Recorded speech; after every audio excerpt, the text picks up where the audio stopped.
కవిత bail చుట్టూ ఇప్పుడు high tension debate నెలకొంది. రాజకీయం ఒక్కసారిగా వేడెక్కింది. మీరంటే మీరే కారణమని కాంగ్రెస్ బీజేపీ మధ్య డైలాగ్ వార్ నడుస్తోంది. సుప్రీంకోర్టు బెయిల్ ఇస్తే మధ్యలో ఈ డైలాగులేంటని బీఆర్ఎస్ అంటోంది.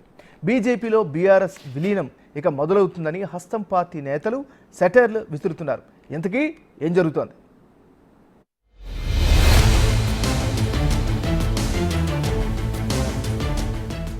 బీఆర్ఎస్ ఎమ్మెల్సీ కవితకు సుప్రీంకోర్టులో ఊరట లభించింది. ఢిల్లీ లిక్కర్ కేసులో బెయిల్ లభించింది. అరెస్ట్ అయిన 5 నెలల తర్వాత ఈ రిలీఫ్ దొరికింది. సుదీర్ఘ వాదనల తర్వాత బెయిల్ ఎందుకు ఇచ్చామన్నది సుప్రీంకోర్టు ధర్మాసనం క్లియర్గా చెప్పింది. ఇప్పటికే దర్యాప్తు పూర్తయిందని, ఛార్జ్షీట్లు కూడా వేశారని, నిందితురాలు జైల్లో ఉండడం కరెక్ట్ కాదని సుప్రీం చెప్పింది. అయితే అరెస్ట్ తర్వాత బెయిల్ వచ్చాక జరిగిన రాజకీయ పరిణామాలే హాట్ డిబేట్కు కారణమయ్యాయి.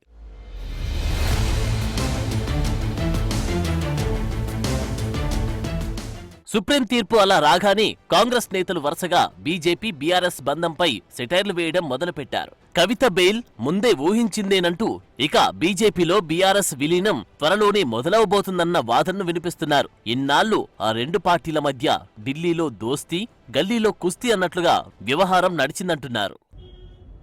కవిత గారికి బెయిల్ రావడం అనేది ఇది మేము ముందు నుంచి ఊహించి చెప్తున్న మాటనే.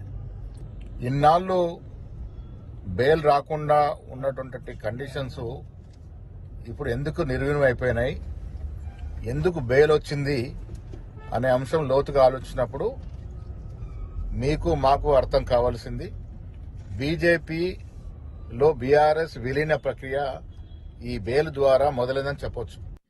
కవిత గారు బెయిల్ మీద బయటకు వస్తున్నటువంటి సందర్భంగా నేను కొన్ని విషయాలు గుర్తు చేయదలుచుకున్నా.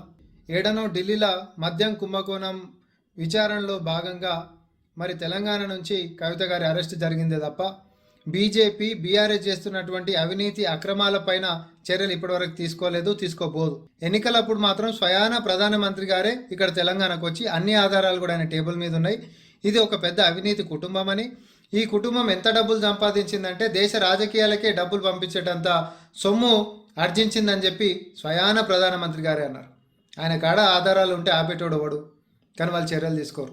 అటు కేంద్ర మంత్రి బండి సంజయ్ కూడా ఇదే ఇష్యూపై రియాక్ట్ అయ్యారు. కాంగ్రెస్ కృషి వల్లే కవితకు బెయిల్ అని ట్వీట్ చేశారు. ఒకే రోజు కవితకు బెయిల్, తెలంగాణలో కాంగ్రెస్ కు రాజ్యసభ సీటు అని పోస్టు పెట్టారు. ఇది కాస్త దుమారానికి కారణమైంది. ఈ మొత్తం వ్యవహారంపై కేటీఆర్ సహా బీఆర్ఎస్ నేతలు తీవ్రస్థాయిలో రియాక్ట్ అయ్యారు. సుప్రీం తీర్పుపైనే అభ్యంతరాలు వ్యక్తం చేస్తారా అని ప్రశ్నించారు. బీజేపీ, కాంగ్రెస్ నేతలు తమ వ్యాఖ్యలు వెనక్కి తీసుకోవాలని, లేకపోతే ఉల్లంఘన కేసు వేస్తామంటున్నారు. ఎమ్మెల్సీ మహేష్ కుమార్ గౌడ్ గారు చాలా దుర్మార్గంగా ఇవాళ ఆయన మాట్లాడడం జరిగింది. నేను మీడియాలో చూసాం. ఇప్పుడు సుప్రీంకోర్టు తీర్పును కించపరిచే విధంగా సుప్రీంకోర్టు తీర్పు ఇస్తే దానికి రాజకీయాలు ముడిపెట్టి మరి ఒక దుర్మార్గమైన వ్యాఖ్యలు ఆయన చేసినారు. ఎవరో ఢిల్లీలో మకాం వేసి పైరవీలు చేస్తేనే ఈ బెయిల్ వచ్చింది అన్నట్టు ఇవాళ న్యాయ వ్యవస్థని కించపరిచే విధంగా ఆయన మాట్లాడినారు. నిజానికి కవిత బెయిల్ విషయంలో కేటీఆర్, హరీష్ రావు ఢిల్లీ వెళ్లినప్పుడల్లా టూర్ అంతా సీక్రెట్ గా ఉంచడం సందేహాలకు తావిచ్చింది. ఎవరెవరిని కలిశారు, ఎక్కడెక్కడ తిరిగారు అన్నది ఎవరు చెప్పలేకపోయారు.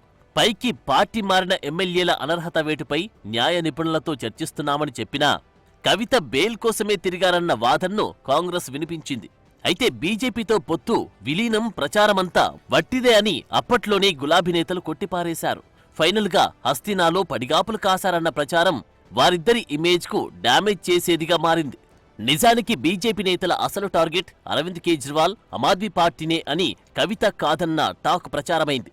ఆ సమయంలోనే ఆగస్టు 5న కవిత డిఫాల్ట్ బెయిల్ పిటిషన్పై ట్రయల్ కోర్టులో విచారణ జరగాల్సి ఉండగా కవిత ఆ డిఫాల్ట్ బెయిల్ పిటిషన్ను వెనక్కి తీసుకోవడం పెద్ద ట్విస్ట్ గా మారింది. డైరెక్ట్ సుప్రీంకోర్టుకు వెళ్లారు. తాజాగా బెయిల్ వచ్చింది. కవిత అరెస్టుపై మొదటి నుంచి జోరుగా చర్చ సాగింది. ఇక అరెస్ట్ ఖాయమే అనుకున్నప్పుడల్లా ఆ మ్యాటర్ ఒక్కసారిగా తెర వెనక్కు వెళ్లిపోతూ వచ్చింది. తెలంగాణ అసెంబ్లీ ఎన్నికలకు ముందు కూడా అరెస్ట్ అన్నారు, కానీ జరగలేదు. పలు సందర్భాల్లో బీజేపీ నాయకులే కవిత అరెస్టుపై పదే ప్రకటనలు చేస్తూ వచ్చారు. సరిగ్గా లోక్సభ ఎన్నికల ఎలక్షన్ షెడ్యూల్ విడుదలకు ఒకరోజు ముందు కవిత అరెస్టు జరిగింది. ఇందులో రాజకీయ కోణమే ఉందన్న ఆరోపణలను బీఆర్ఎస్ వినిపించింది. చేసిన తప్పుకు శిక్ష తప్పదని బీజేపీ అన్నది. సానుభూతి ఓట్లు సాధించేందుకు బీఆర్ఎస్ అరెస్టు చేసి ఓట్లు రాబట్టేందుకు బీజేపీ ప్రయత్నించిందని కాంగ్రెస్ విమర్శించింది. ఇప్పుడు బెయిల్ విషయంలోనూ అదే తరహా డైలాగ్ వార్ జరుగుతోంది. మరి ఎవరి వాదన కరెక్ట్?